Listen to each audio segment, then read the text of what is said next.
Okay, thank you for the invitation and thank you for giving us all this interesting information. We have worked a long time, Jonas and me, but we are more on this planet that learn from different projects. But we will tell you a little bit about our project that ended some years ago with some similarities, of course, as we are in the same habitat working. And some lessons learned. We will focus on the dead wood management part of the project. And of course, we have the same problem as you. There are overgrowth, there are lack of grazing animals, the habitats are fragmented, we have lack of new, younger trees coming. Many trees are too old. They're too few. So this is a big problem.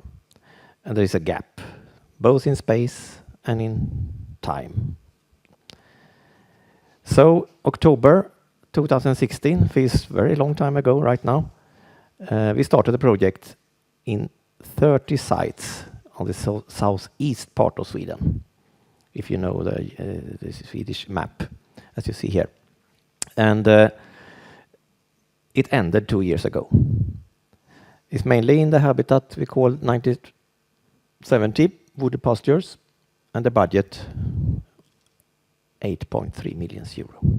So it was a big project also for us, Sweden, and also for nature conservation. We could do a lot of things that we can't do with our other budgets, of course. Our interesting species, all of them have been mentioned here today. You can see them here. So we will start with the actions that we have done for them. But before, I will just show you this, my favorite map created during our research. Here is the county Östergötland, where I come from. You can't hear my dialect, but if you're in Sweden, people laugh at my dialect because I sounds like a farmer from the countryside. But you can't hear that. Anyway, this is county Östergötland, and every red spot you see here, we have done inventories to see. Is it better to have it here? Okay, I thought it was my breath. Okay, to see how many species attached or living on the dead oaks we can find on those sites. And the larger spot, the more interesting species we found, red listed species. And if you concentrate now, where is the bigger spots? And on the next maps, you will see squares that are darker and darker. If you can see some similarities there. Because the darker ones are where we have the concentration of hollow oaks. And you can see there are quite much similarities. So even though we have this study that Jonas presented, that it's not always the situation, the current situation that decides, here we can see quite good overlap. And probably is that we have so strong concentration of this noble land in Östergötland. So there have been the continuity of old oaks for many, many, many hundreds of years. So that is probably the explanation. So it's interesting. But if you go to these actions, the first action was these big boxes that you have also used here in Lithuania and Latvia. 480 boxes spread in these 30 Natura 2000 places. There, of course, analysis made. Where was the best place to put them? Where can they be most helpful for creating corridors, etc. And we know from before that smaller boxes that we have up on the tree, they work pretty well. As I say, that 70% of the species we found in that hollow there were found in some of the boxes that we have used. That's a good knowledge from start. Here you see two different construction types, or perhaps they come later. It's just an lying. It's just to show you how they look like. And how they're constructed, I think actually we have seen that now. I think you know this, that 3 different organism groups we want to focus on. Is the beetles living in the wood mold, it's bird can live in one department, and it's bats that can live in another department. That was the idea of creating this box with different entrances. And they, of course, can help each other to make a better habitat. So I think I pass exactly how we do that. Important, we have learned, is the letting in of water to create a good gradient of moisture in the box. If we want to have many different species in nature, as you know, we need a gradient because there are species in every corner. So if we focus on the best, we won't get all species because those and those need other condition. So that's why we have this drill holes, and the leaning will decide which hole it will rain into, but it will always be a wet corner in the box. That's the idea. And now we come to the monitoring, when we want to learn how good did the boxes actually work. Of those 400, what it was, 80, we concentrated on 39. So of course, the result could be much bigger. So it probably is much more species that actually lived in those boxes. But we concentrated on those 39. I had some help from 2 colleagues here. We studied them. And you see, to get access to the right place where we have the surface of the wood mold, we have to use a chainsaw to make a new door because we couldn't reach from the top in many boxes. So that was good. We used different traps, a different way of getting the insects. We have pitfall traps. There is a construction thing to help the insects to find the unlucky guys, to find the pitfall. And the results, there were, of course, birds in some of the boxes. During the study, we could, unfortunately, not see any bats. But it was only, was it 3 visits I made in the summer that I couldn't see anything. But later we have seen bats in them, so they are not totally bad. They actually, probably they work. Nearly 1,000 individuals in those 39 boxes from 100 saprophytic species. It's not so bad. And on the Swedish Red List, 3 of them are from the category of vulnerable and 5 species from near threatened. So it's quite good. The most common species you can see here. If you go out in nature, you wouldn't see many of them because they are quite tiny. Many of them are only like 1 and 1.5 millimeter. This most common one. Many live on mold, or some are predators in bird nests and etc. But you see there are quite many individuals of them. Here are some of the more rare ones, but you can see there are not so many individuals in totally. So of course, some of them could of course accidentally be in the box, but they are at least use the box if it's over the day or over the night or what they have done. We can never know, but at least when we find like 12 or 3 or 11 or 9, 8, then probably it's interesting for them, and probably they have actually developed there or wanted to go there and lay their eggs. That's at least in theory. But of course, you need to dive deeper to really know what they have done there. And we have mentioned this, for instance, the Schaefer, Protetia marmorata. We didn't find any Osmoderma in these boxes, but it's not so surprising, as it's a low number of boxes, even in other studies we have done. But they will come, I'm sure, but it will take time, as it always does with Osmoderma. If you compare to some other previous studies we have done, for the old oaks, for instance, their average was around 10 species per hollow. And then we talk about the 3 categories of species only live in nest in hollows, only in the hollows for other reasons, or rot inside the hollows. Those 3 categories we have to focus on here when we compare. So 10 species of the old oaks. You see the small boxes was more than 20%, about 8.6. and these bigger boxes 4.9. Because they weren't as good. And we have some ideas or theories why they weren't as good as the small ones. Here you can directly see one reason. This is from inside the box. There were light coming in and it was windy inside. So we think one thing is that they were too dry. At least part of the season were too dry. Because the wood was, the carpenter used probably too fresh wood. So they were wet. And when it's dry, it makes space. And that was a problem, I think. So now our boxes look like this.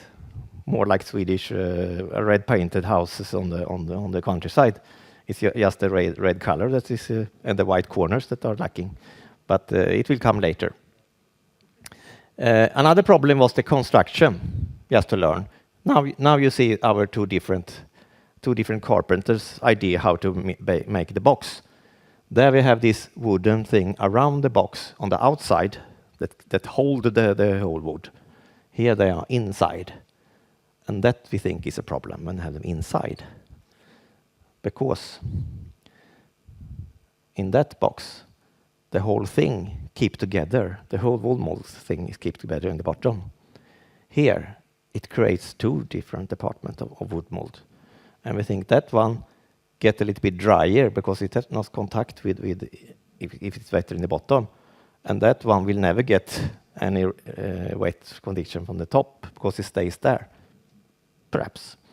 At least we don't think it's a good way because it's after 1 or 2 years it holds the wood mold there on top. So here you can see result when we compare them, these two boxes. And it happened to be so that, let's see here, that one with the holding thing, there were larger distance between the planks or between the woods. So we can't separate exactly what's the reason.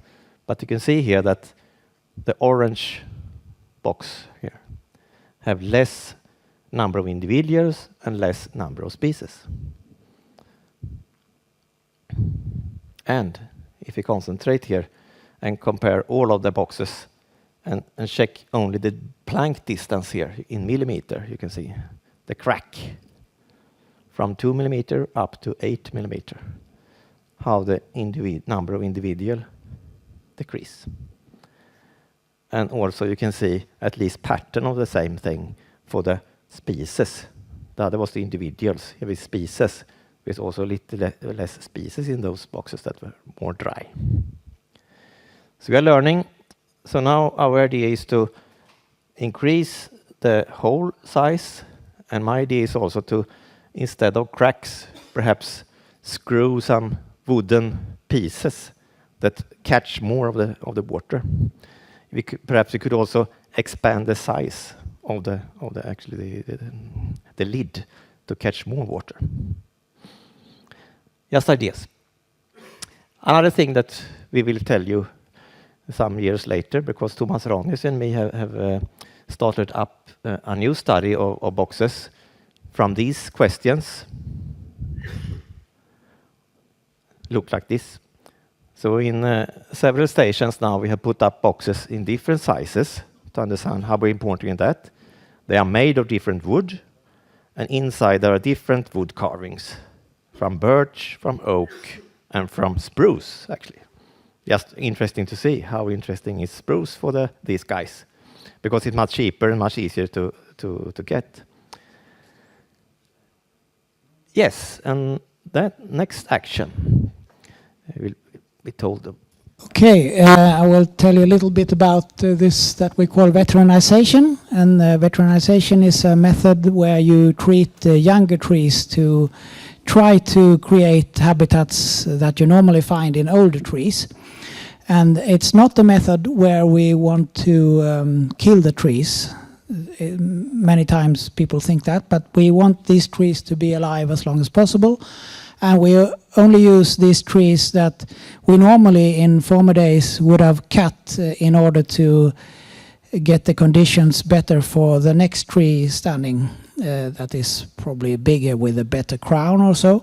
So we treat these young trees with veteranization, and then we have a trial that we have started. That we have 16 sites in Sweden, 1 in Norway, and 3 in Great Britain, where we have 5 methods of doing this veterinization, and we do monitoring regularly in these areas. And we also produce some papers. But I won't tell you much about that. There is a report that you could find at this web page. And probably we will have more results because Vicky Bengtsson, that some of you have met, will be a PhD student studying this experiment the coming years. Okay, can take next one. Yeah. But in this Bridging the Gap project, we also had a few management that we tested a few methods of veterinization, even in this project. And we tried to mimic what happens in nature naturally. But of course, a lightning scar done by an arborist couldn't be like the real lightning scar, but it creates sort of exposed wood. And we have done that on trees that are freestanding in the sun. And we can see that there are interesting species colonizing. And we also made this horse debarking or beaver debarking to create hollows next to the ground. And the third management we tried was this that we call the woodpecker nest. We actually made a wood mold box in a living oak, and we filled it with 2 liters of branches and leaves and the oak sawdust that came from doing this action. So we veterinized 1,458 oaks in these areas. And then we have also done some monitoring. There were professional arborists doing the actions. And we had the training courses for them. And here is a happy Niklas in the wintertime putting up this eclector bags.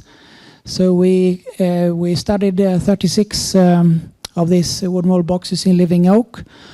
And when we use this method, we can show that all the individuals that we catch really comes from these trees, instead of using a window trap, for example, where you really can't say why the species are there. So in total, we caught nearly 2,000 individuals from 104 saproxylic beetles, and in average, there were 10 species per box. And 14 of these species were on the Swedish red list. So here you can see the results per box. So some areas, some trees in some areas are really good, and some are not so good. We have different guilds of species that use this habitat. And some are longicorn beetles, like this Phimatodes testaceus, that actually live in the dead wood in the in the opening of this box. But we also have a species like Limexenon navale that lives in the exposed wood that comes from this treatment. And then we have other Lictus linearis is the same, it likes this really exposed hard wood. And then we have some red-listed species that we have caught, for example, the Gnomis nobilis in the middle here. And we think that they have really consumed this artificial wood mold inside the wood mold box. But since it's only 2 liters, maybe they now have consumed all the material there, so we'll have to fill these boxes again with leaves and oak sawdust. Corticeus fasciatus is a beetle that, for example, live in the holes of Limexenon navale. So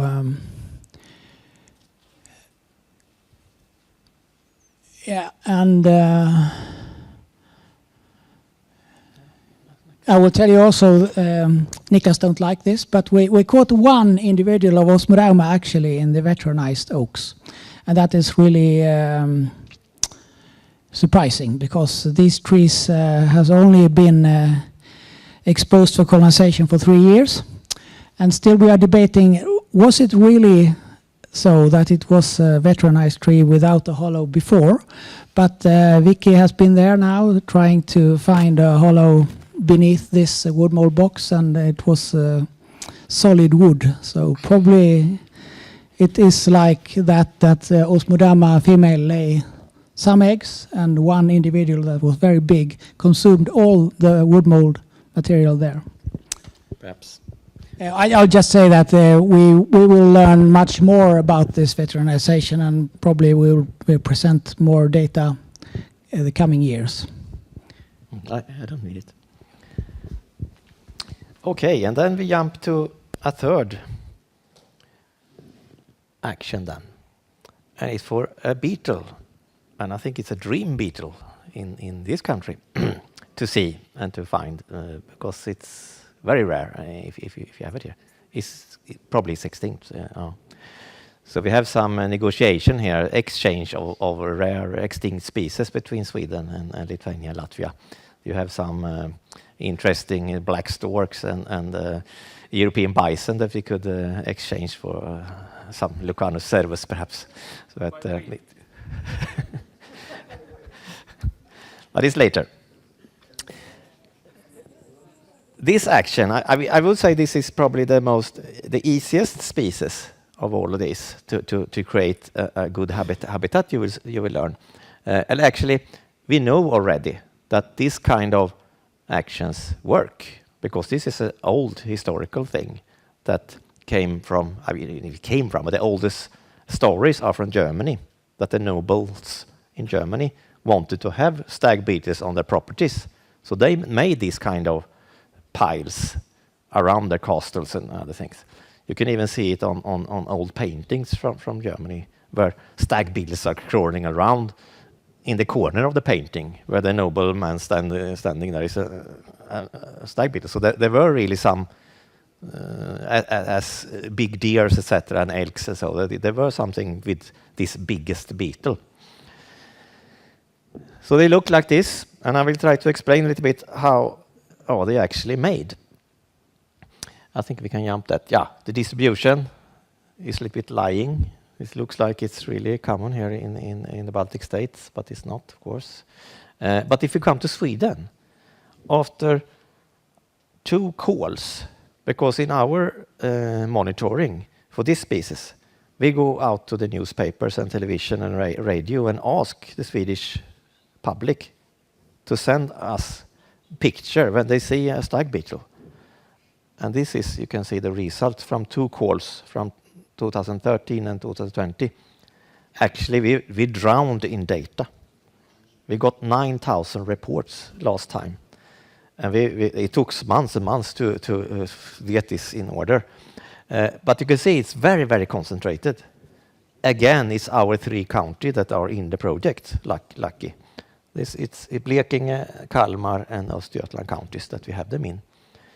And as they are also big and easy to, at least the male, and of course we have some information on the homepage, so it's easy for people to understand which is which. But as they can nowadays, everybody have a mobile phone and can send us a picture, we can actually see how much mistakes are made, and it's very few. It's like a few percent that are wrong. So that's good. You can imagine how many paid people, how much it would cost to find 9,000 records. It's not possible. It costs billions of pounds, of course, and euros. But anyway, the larval habitat, we know the larva lives underground on deciduous wood. Mainly oak, but it can be fagus, it can be ulmus, it can be more or less all kind of deciduous trees in the right condition. And if it's in the right place where Lucanus exist, they colonize all kind of deciduous wood. So it can be stumps, it can be wood laying around in near houses, of course, or in cities. And the threatening thing in Sweden is that the whole landscape is getting darker, because again we have a species that like sunny condition. So our spruce forests, or plantations we can say, all over Sweden is the biggest threat problem. And we have less dead wood, and especially dead wood in ground, in dry and warm places. And in some places we have seen that wild boar is very interested, of course, in this beetle, because it's big fat larvae they find. So it's worth digging a lot, and they are really strong. So even big oak stumps in this size, they can turn all over, because they know under there they can find the larva and the pupa laying around. So it's worth digging for them. So we were very worried now when we build this construction that they will find them. And we are just feeding them with this. But we haven't actually. I have only seen one of all these piles that have really been crashed by I don't know, Jonas, have you seen in Kalmar? None. So far they haven't understood what we are. A little bit, but I mean, we would even see we would see the digging if they tried. Yeah, I think we pass here. Here is a picture from UK, because they were a little bit earlier than Sweden creating these kind of piles. I think they started early 2000. And we started just after 2010. I think one of the first was built in Halltorps hage, one of the nature reserves in Jonas county. But anyway, in Sweden we try to find a place that's lean to the south. It's good if it's not too clayey. It's more sandy soil is a little bit better, because the beetle don't like when it's wet and cold and it gets ice in the winter. It's good if it's near to a bush or a tree at least. So when they hatch, they can hide and they can climb up and start their flight, because they're quite bad to fly. So they have big problem to start from ground level. They want to climb up to something.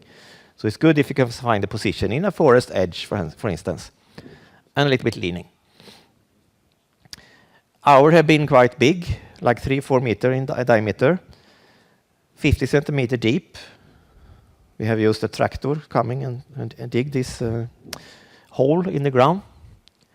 And then we stand, mainly oak, but all kind of deciduous trees that we produce often when we manage these protected areas we have used here and put in the bottom. And the length from 0.5 meter to 1.5 meter. And some of them, of course, are overground, and they will not be used so much by the Lucanus larvae. They will stay in the bottom part and perhaps a little bit up in them, but mainly they will eat on the part under the ground. And then we fill it with we have used a little bit different materials, but it can be sand, it can be sawdust, it can be wood chips, etc. And we have some data which is better than the other. Yeah, okay. Yeah, here we have metallic bands that we have screwed into the wood to keep a little bit together in case the wild boar is coming here. It's a little bit more hard for them to just turn it all over and turn it around. We can also, in some cases, build them on top of the ground, just standing there, and then we put sand on it. It's another, when it's too clayey ground, it's better to do it. Otherwise, it's just a pond that will fill with water in the autumn, and then it will be like a trap for the larvae probably in the winter. So this is one thing that also have worked. There are wild boars. Let's see. Here is the old one from Kalmar. But here, in total in the project, nearly 200 piles have been constructed.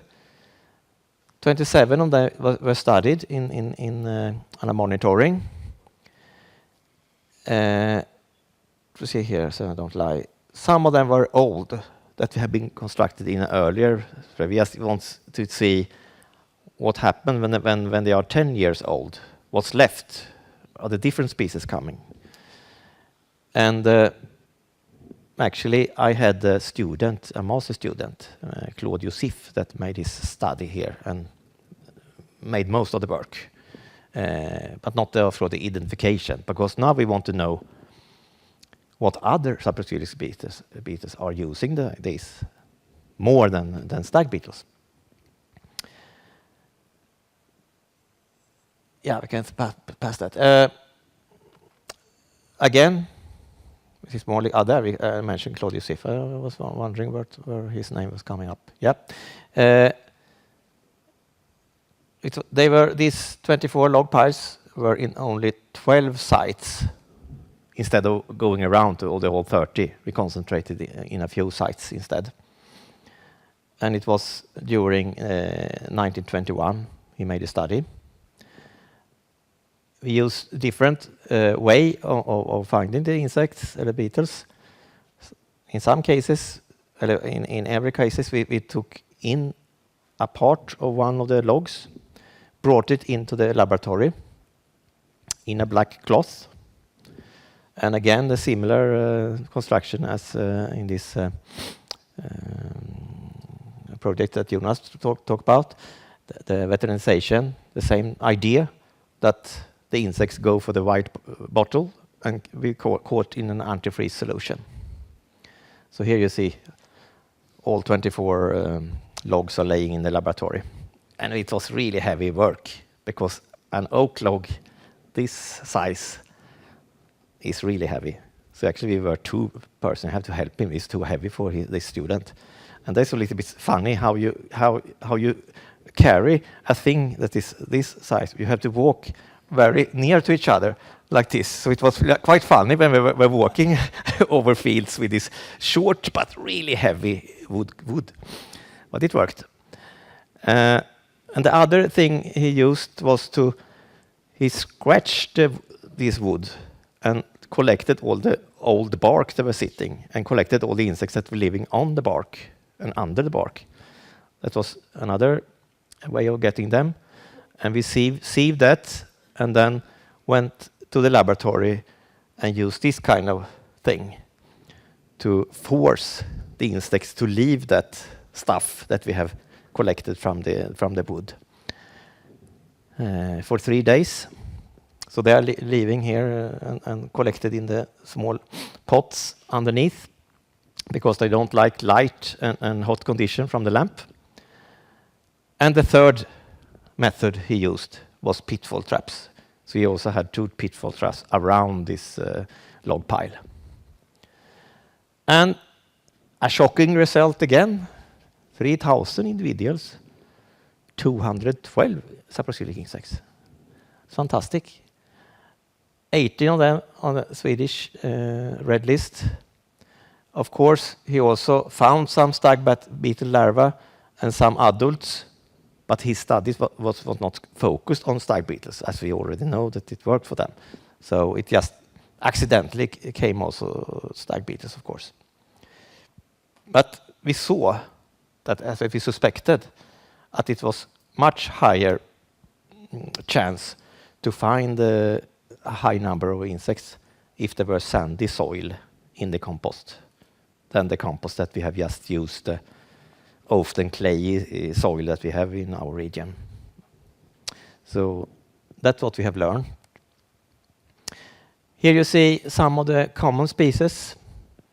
I see most of you have seen this similar to the noble chafer, Gnormis nobilis, but it's Setonia aurata, because it lives very similar to the stag beetle larva. It also lives in the ground, eating the white rot wood in the piles. And here you see some of the more rare species. Some of them, of course, lives under the bark during the first years. Other lives deeper in the wood later on when they are really fermentating this wood. But there are some nice species that are quite rare that lives in this. So So it's good to know that it's not only stag beetles. I mean, in all kind of situation, when you do some clearings around oaks, you can put, of course, wood on top of the ground, but you could also dig down some part of it, and you would probably expand the number of species in total. 2 unexpected species, 2 are very rare ones, you can see here. And what we found was that when the composts were new, there were a large group of species only existing the first years. And there were those species living under the bark, because after 4 or 5 years, the bark have more or less fallen off, and most of the things are consumed under the bark. So those are species we are losing when we go to the more old composts. Oh, I think we pass here and go for the conclusion. As we have found a lot of, he found a lot of larvae that were quite old. We think that the female of the stag beetles, they find these constructions the first season. So that's interesting, that they are really good in finding these things. We thought that perhaps they have to be older before it comes there. And as there are so many beetles coming here, it's really a valuable thing that we should use in our protected areas. And we also know, as I said, that sandy soils is better than more tight clay soils. Yeah.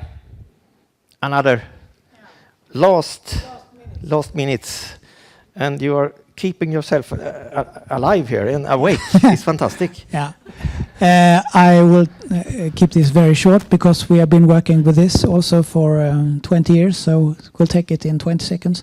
Well, we have been breeding this Cerambic Sado at our breeding station in the west of Sweden, Nordens Ark, who is active breeding other species also. And in the project, we put out 900 adult beetles at 3 sites. And at 2 of these sites, they were sort of a reintroduction of the species.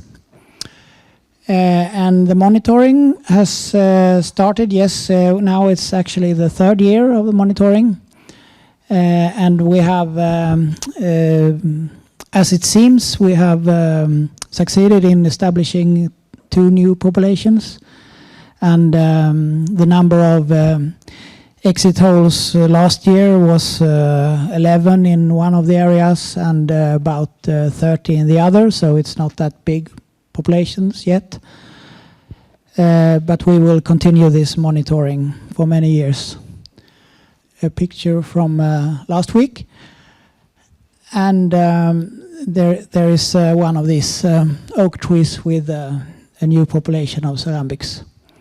And to the right, you could see the joy when we found it in Blekinge also. So we will learn more about this, and we have already been arguing if it's a pest species or not. So we will stop there, I think. I know maybe it's a bit too premature because you haven't seen our landscapes and our forest and number of oaks. We will go tomorrow and the day after tomorrow, we will have better understanding of Lithuanian landscape. But the question is, what is your gut feeling? Would it be possible to reintroduce Lucanus cervus, the stag beetle, to Lithuania, like especially applying these additional measures with putting additional deadwood and releasing a great number into the of specimens into the landscape, let's say within 3 or 5 years? Yeah, I know this is hard to say yes or no or possibly, but what are your thoughts? I can take the stag beetles and you take the cerambics. For stag beetle, interesting that the best sites in Sweden, where we get the most reports, of course, they're where people live, because then they see the the beetles in the midsummer night when they are sitting and drinking in the dusk, when they start flying around 10 o'clock or so in Sweden.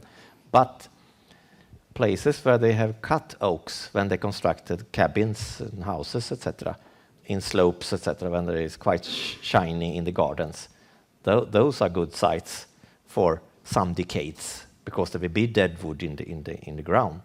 And probably also where the forestries cut deciduous forests and they don't plant spruce directly. Those sites can also be probably working for some decade or decades.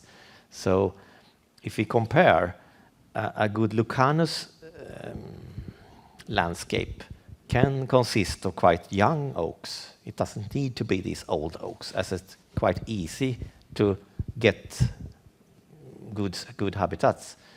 But of course, naturally produced oak roads and stumps, then of course you need a landscape with that. But we have examples of quite young, as if this human activity produce a similar habitat, then it works actually. And we can also say, I think we don't have any hard data on that, but when we see the distribution of the species in Sweden, it's in the regions where you still have a lot of oak in the landscape. But it as Niklas says, it don't have to be old oaks, but many. And also, I think it's an advantage if you are in a place where it doesn't rain so much. It don't rain so much. It's dry and hot, and I think your country is more dry and hot than Sweden. So I think it would work. At least it's worth trying. It's a nice species also because it grows the interest in beetles. But ceramics? There wasn't any question about ceramics. Oh yeah, it was in the same question. If ceramics also was a possibility, Okay. wasn't that?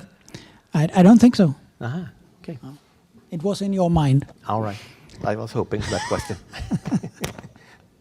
After life bridging the gap, those wood mold boxes that you erected, what about the refills of the inside material? There is some sort of way after life conservation plan how to refill those boxes, or I don't know, some way to refill them. Because some of them will be, if Leocala marmorata, for instance, are there now, then you see they be consumed. So of course, after 10 years, you must for sure. I think even after 5 years, you have to go there and refill them. And so it's a management, of course.